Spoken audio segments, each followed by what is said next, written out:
in today's show. I'm going to be breaking down the latest Bitcoin technical analysis as the Bitcoin price reached $38,000 and is pumping like a mofo. Did you know 2 years ago today, Bitcoin hit that $69,000 all-time high? Only a matter of time before we return to all-time high levels. Also breaking news, the BlackRock iShares Ethereum Trust is officially registered in Delaware. That's right, Max Kaiser responded to this news. An Ethereum ETF will create an interesting arbitrage between proof of work and proof of stake. Properly managed ETH ETF short positions will perpetually generate profits to roll into the Bitcoin ETF. He also points out that use derivatives to naked short sell ETH ETF to zero and use the proceeds to buy Bitcoin. He also shares that it's an open secret that Warren Buffett and Charlie Munger are both crooks. They hate Bitcoin because it makes them look stupid on top of being crooked. Also in today's show, ARK Invest and 21 Shares partner to launch their digital asset ETF suite. Also breaking news, the SEC's first window to approve all 12 spot Bitcoin ETFs is officially beginning today. The clock is ticking. We'll also be discussing Bitcoin ETF launch could be delayed by more than a month after the official SEC approval. Now, MicroStrategy is now up $1.27 billion in profit in their Bitcoin stash. Let's freaking go. And speaking of Michael Saylor, he shares why BlackRock is buying so much Bitcoin right now. And he also expects Bitcoin demand to double after the halving and spot Bitcoin ETF approvals. We're also going to be discussing why Saylor believes you need to own at least 0.1 Bitcoin, as well as his latest 2024 Bitcoin price prediction. All this, plus so much more in today's show.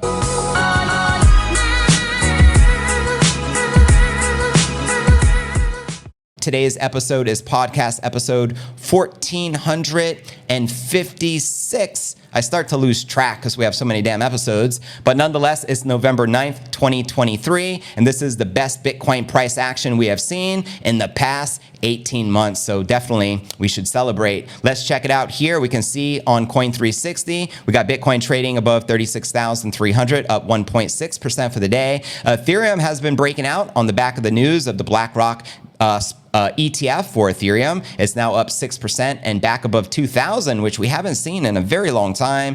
XRP is correcting after a pretty lavish pump over the past 48 hours. We got BNB in the red, Solana and Cardano breaking out and in the green. And as they say, when in doubt, zoom out. So let's take a look at the 30-day. You can see Bitcoin is up almost 32% in the past month. Not too shabby. It's leading on top of Ethereum, which is up 27%. We have Cardano up 42% and Solana up 99%. Good Lord. Virtually everything is just pumping in the green. Pretty epic month. Moonvember is not disappointing, just as October did not disappoint. Now check out the crypto market cap, the highest we have seen it in a minute. Currently sitting at 1.37 trillion with 91 billion in volume in the past 24 hours, up over 125%. Like, whoa. Bitcoin dominance is at 51.9%. It was up above 53% yesterday. Then we got that ETH news from BlackRock for the ETF, and now the ETH dominance is at 17.6%. I seen it at a low this morning at 16.6%.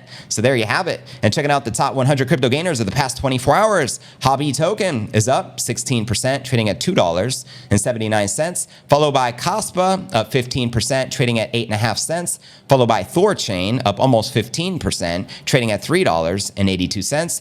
And checking out crypto bubbles, we can see the top gainers for the day. Interestingly enough, it's FTT, which may be out of your line of sight, but interestingly enough, that's the native token of FTX.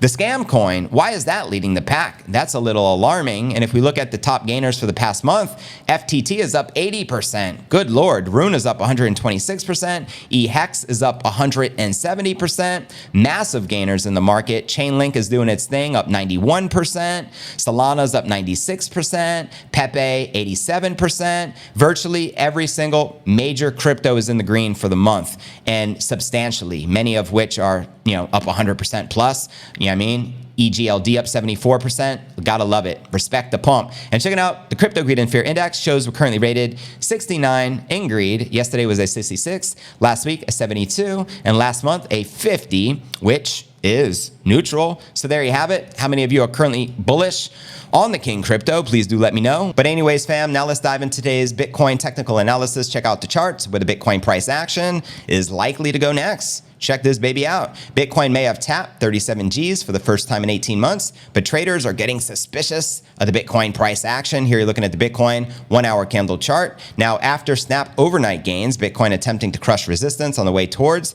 that 40,000 mark. Data from Cointelegraph and TradingView showed Bitcoin snatching 37,000 after initially breaking through the prior of the Wall Street Open. Now up for November, the largest crypto surprising some market participants with its strength, having already gained nearly 30% in October. Not too shabby. Now, for on-chain monitoring resource material indicators, the problem lies in the trading volume. Upside has been brisk. It acknowledged in its latest post on X, but support in the form of strong volume is nowhere to be seen at these current levels. Quoting him here, support is anchored by the new plunge protection at 33,000. Meanwhile, resistance at 40,000 has moved up to the 40,000 range. Now, the chart showed a print of Bitcoin's order book liquidity on the largest global exchange, Binance. Quoting them here, there's no denying the fact that the price has been challenging a number of different local top signals, but there is also no denying that something doesn't seem right about this move. The most obvious red flag for me is that we are seeing price appreciate on declining volume. That typically doesn't end well, but we are going to have to watch to see if this time is different. Now, popular trader Scoo, meanwhile, shared the following. Bear Whale, aka Gigantic Seller, has been selling into price for the past few days. They're dumping again here. 38 to 40,000 is probably where they get carried out of the market. Now let's discuss the open interest nearing 7-month highs. Elsewhere, financial commentator Ted Talks Crypto points to the increasing open interest, something which has formed the backbone of snap upside moves in recent weeks.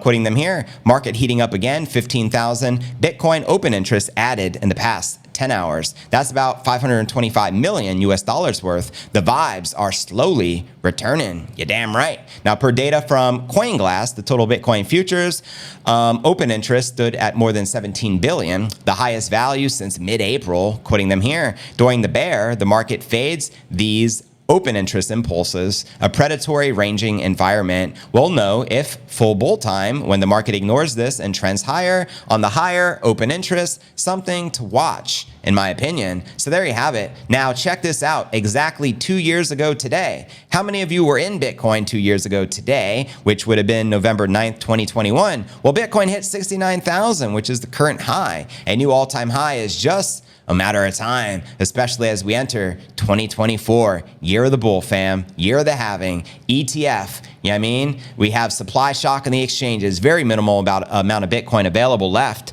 as asset managers are rushing to buy the king crypto. Exciting times ahead. Anyways, let's now dive into our next breaking story of the day. This is what propelled Ethereum above $2,000 and kind of stopped the Bitcoin pump as soon as the news broke on X. This is the latest. Here we go. BlackRock iShares Ethereum Trust is officially registered in Delaware. BlackRock has apparently registered an Ethereum Trust in the state of Delaware, which is possibly the first step towards an Ethereum ETF. BlackRock, the world's largest asset manager, registered an analogical Bitcoin trust in June, shortly before filing with the US SEC for the Bitcoin ETF. The entity had been registered by the state's Division of Corporations with a formation date of November 9th. The agent registered is Daniel Schwager at the address of BlackRock in Wilmington. Now, according to LinkedIn, Schwager is a BlackRock managing director in Delaware. And since then, ETH had risen 6%, and that's why the ETH price action is currently pumping so much, as you can see in your screen. Ethereum now up over 28%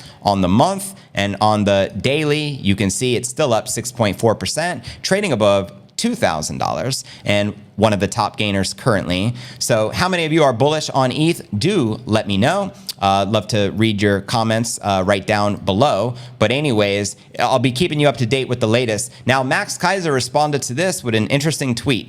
I shared this, I quoted him, and he retweeted it. Here's what Max Kaiser said on the back of this news. An Ethereum ETF will create an interesting arbitrage between proof of work, which is Bitcoin, and proof of stake, which is Ethereum. Properly managed ETH ETF short positions will perpetually generate profits to roll into the Bitcoin ETF. And he also in another tweet shared, use derivatives to naked short sell ETH ETF to zero. Use the proceeds to buy Bitcoin. So there's the advice from the high priest of Bitcoin, Max Keiser. And as you can see, I shared this breaking news 3 hours ago. And you can even see the official iShares Ethereum Trust filing, which I shared here. The name submitted by Daniel Schwager. It shows you BlackRock advisor. So this is an official filing, fam. This is very bullish. And for them to be, introducing an ETH ETF application means to tell me the Bitcoin ETF is already a lock. You know what I mean? Max also points out some good stuff here, which I call all the time. I agree with his sentiment here. It's an open secret that Warren Buffett and Charlie Munger are crooks. 100%. They hate Bitcoin because it makes them look stupid on top of being crooked. Preach. I don't think they're that ignorant and just don't get Bitcoin. They're just that smart and they prefer to mislead you. 100%. Facts. Max also shared appalling, misguided. Buffett and Munger have never created or invented anything. Their entire model is leeching off of the money printers and parasitically destroying the host economy they have infected. Bitcoin fixes this. Preach. And he responded to this news here. Bitcoin honors speculation, not producing anything valuable for mankind. Speculation for those who hodl firmly most coins, and banksters who will short sell to control the price after the ETF. Intro. So there you have it, fam. Let me know if you agree or disagree with the sentiment of the one and only Max Keiser. Let's now dive into our next story of the day. We discussed the Ethereum ETF. Now let's discuss ARK 21 Shares ETF, which is Cathie Wood's company, which is the latest surrounding this. This is breaking news just in as well. Investment management firm ARK Invest, led by pro-Bitcoin investment vet Cathie Wood, collaborated with exchange traded product provider 21 Shares to launch a new suite of digital asset ETFs. The move aims to provide a robust set of options for investors looking to get digital assets into their trading portfolio. As they announced here on X, the countdown begins today. 21 Shares and ARK Invest announced the upcoming launch of ARK and 21 Shares digital asset ETF suite. The ETF suite uses crypto-specific insights alongside traditional indicators. And according to the 21 Shares website, the companies will utilize on-chain signals and their crypto-native experience to deliver long-term capital appreciation by investing in Bitcoin and Ethereum future contracts. And according to the prospectus released by the companies, 5 products are scheduled to start trading in the next week. Furthermore, these ETFs will also be listed on the CBOE. The company also underscored it will not offer investors a chance to invest directly in the spot Bitcoin. In a disclaimer, the company highlighted that investors seeking exposure to the price of Bitcoin should consider other forms of investments. Now, apart from Bitcoin and Ethereum futures, one product called the ARK 21 Shares Blockchain and Digital Economy Innovation ETF is also designed to invest in public equities of companies within the blockchain industry. So there you go. According to 21 Shares, this provides investors with what it describes as a holistic exposure to the growth of blockchain tech. Meanwhile, Bloomberg analysts speculate that the United States SEC has a window to approve Bitcoin ETF filings. On November 8th, analysts James Seyfarth and Eric Balchunas wrote that there was a possibility that the SEC can approve all 12 filings if the agency decides to allow the concept. However, the analysts also stressed it was also a possibility that there was nothing concrete yet, which is going to lead us to our next story of the day, that window for the SEC to approve all 12 ETFs, which is still currently in play. We'll see how that plays out, fam. Let me know your thoughts. And let's check here. When do you feel that ETF will likely get the green light from the SEC? Let me know in that live chat. Now let's discuss this window of opportunity for the SEC to approve all 12 spot Bitcoin ETFs ASAP. Shall we? Because this would set the market on fire. Now, the US SEC could approve all 12 of the pending spot Bitcoin ETFs now within the next 8 days. So the clock is ticking. Bloomberg ETF analysts James Seyfarth and Eric Balchunas wrote that starting from November 9th in the United States, the SEC has a window to approve all 12 spot Bitcoin ETF filings, including Grayscale's conversion of its GBTC Trust product in the days leading up to November 17th, but stressed this was only a possibility, as James Seyfarth announced here. New research note from me today. We still believe 90% chance by January 10th for spot Bitcoin ETF approvals. But if it comes earlier, we're entering a window where a wave of approval orders for all the current applications could occur. So is this what we're witnessing? Is this why the market is pumping? Do the insiders know this and they're trading accordingly? Let me know your thoughts. Also quoting him here, delay orders were issued by the SEC for BlackRock, Bitwise, VanEck, WisdomTree, Invesco, Fidelity, and Valkyrie at the same time. Now, if the agency wants to allow all 12 filers to launch, as we believe, this is the first available window since Grayscale's court victory was affirmed. Now, Grayscale is actually the largest hodler of Bitcoin in the world, currently holding over 600,000 BTC. So it's very likely they're going to get their GBTC product converted into a spot Bitcoin ETF. Now, the reason for this brief window, let's discuss it, is that when the SEC extended the deadline for a number of the pending spot Bitcoin ETF filings, it selected November 8th as the last day of the comment period, which was yesterday. Now, from November 17th, which is next week, the comment period for the 3 filings, which include Global X, Bitcoin Trust, the HashDex Bitcoin ETF, and Franklin Bitcoin ETF, would recommence. Now, meaning that they wouldn't be approved or denied until after November 23rd at the earliest, which is, again, less than 2 weeks out.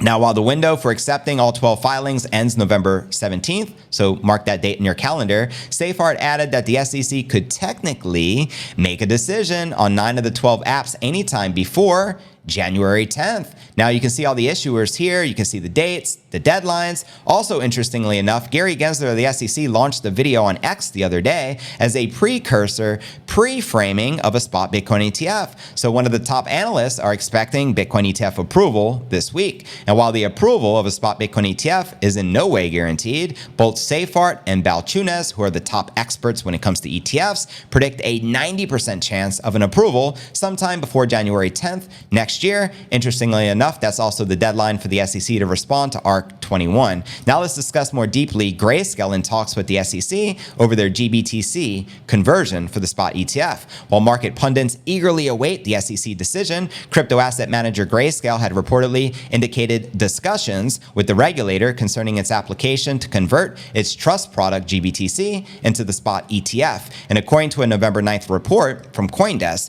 according to sources familiar with the matter, Grayscale has been in contact with both the SEC Division of Trading and Markets and the Division of Corporation Finance since winning its court battle with the regulator on August 29th. That's right, Gary and the SEC took a big fat L on that one. And as the perceived odds of a Bitcoin ETF approval have increased, so too has the optimism in the market, which reflects that right now with the price of Bitcoin gaining more than 30% in the last 3 months. Bitcoin, in fact, we're up over 30% in the last 30 days. Bitcoin's outsized rally has buoyed price activity in all the other major assets as well. And in the past month, Solana gained now over 100% amid scaling improvements, with Ripple, XRP, and Ether also growing respectively 36 and 20%. And with many within the industry confident that that approval will kickstart the next bull market, other analysts aren't convinced that the rally has staying power. But what are your thoughts, fam? Let me know in that live chat. I greatly appreciate everyone's feedback. All right, well, yeah, keep buying more Bitcoin. You guys know what to do.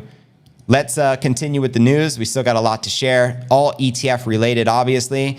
Let's discuss this next story, which is an ETF launch, which could be delayed more than a month after we get the official approval. So got to keep that in mind. Meaning, hypothetically, let's say ETFs get the green light approval this week or sometime this month. It doesn't necessarily mean that the product will launch at the same time. It may not be until the following month. So let me read this story for you. With the US SEC's first window opening up for the approval of the spot Bitcoin ETF, analysts noted that even if the SEC approves the spot ETF, it'll be a month before the actual launch. Now, the expected delay in launch following the potential SEC approval would be due to the two-step process of launching the ETF. For an issuer to start a Bitcoin ETF, it must get the SEC approval from the Trading and Market Division on its 19B4 filing and the Corporate Finance Division on the S1 filing or prospectus. The main focus of the Corporate Finance Division includes fund operations detailing the risk disclosures. Now, to date, of the 12 Bitcoin ETF apps, 9 issuers have submitted revised prospectuses,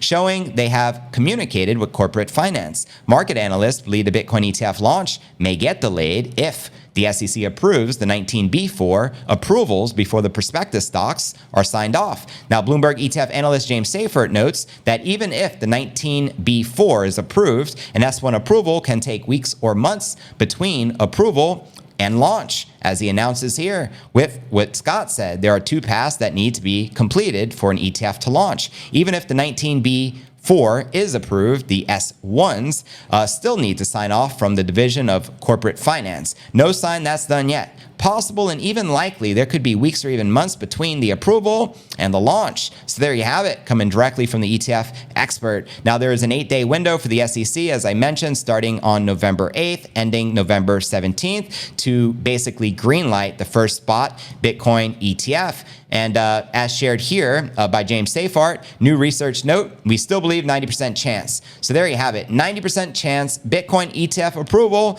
by January 10th, but also the possibility we get that approval this month in November, as that's what the rumors are saying right now in the markets. Now the spot Bitcoin ETF race has begun when the world's largest asset manager, BlackRock, filed its application, which got this party started. Then we had Fidelity with $4.5 trillion in assets under management, as well as a few other asset managers also filing for spot Bitcoin ETFs. Most faced rejections or withdrew their applications. Now, I also like to point out, we have competition. We also have news coming out of Hong Kong. They're looking to launch an ETF product. That's good. Competition's a beautiful thing. That may light a fire under the SEC's butt to get this approved. We also have Dubai.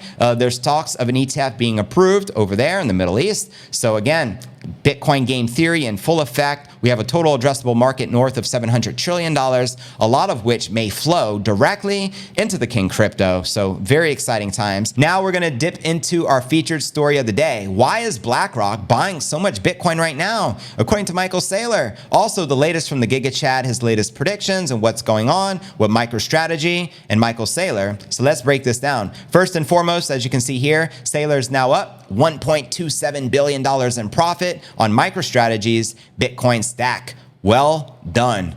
Gotta love those laser eyes, right? Now, let's dive into the story here. Michael Saylor expects Bitcoin demand to double after the halving and spot Bitcoin ETF approvals. Send it and let's go. Here we go. MicroStrategy chairman, Mr. Saylor, discussed the future outlook for Bitcoin in a new interview with Fox Business on Monday. The pro-Bitcoin executive was asked about the factors that will drive up the Bitcoin price action. Let me zoom this out a bit so you can see more on the screen. Let me know if that helps. Saylor explained that the supply and demand for Bitcoin are in balance as of right now. However, he emphasized there are 2 events that will boost the price of the crypto. We have the halving in April of next year, roughly 5 months out, when the Bitcoin supply gets chopped in half, and the impending approvals of a spot Bitcoin ETF by the US SEC. He also stressed that following the halving and the launches of the spot Bitcoin ETFs, quoting him here, the demand has got to at least double, 2x fam. So the only thing that's going to adjust there is the price in order to get to market. Preach. Now what if we 3x, 4x, 5x? You can break down the math. The MicroStrategy chairman advised investors to watch for the halving and the approvals of the spot Bitcoin ETFs, noting that the next 12 months will be pretty auspicious for the asset class. Now, Michael Saylor believes that the price of Bitcoin will eventually reach a staggering $5 million per coin. Quoting him here, there are 3 things that are massive catalysts to cause an acceleration, the executive said during a discussion on X. Those 3 things don't take us to 500,000 per Bitcoin. They take us to $5 million per coin. Send it. Let's go. He proceeded to explain that the first is a spot ETF where someone can go ahead and buy 100 million in Bitcoin by an ETF security. The second is your bank will custody it for you and lend against it. And he also added, noting that the third is the ability for businesses to make their own Bitcoin investments up or down in their balance sheet on fair value. So there you have it. Now, I also transcribed the recent interview he did where he's actually, this is the full version of what we were just discussing, and I think it's noteworthy to share it with you. So I'm going to read it out loud. Here's why you need to own at least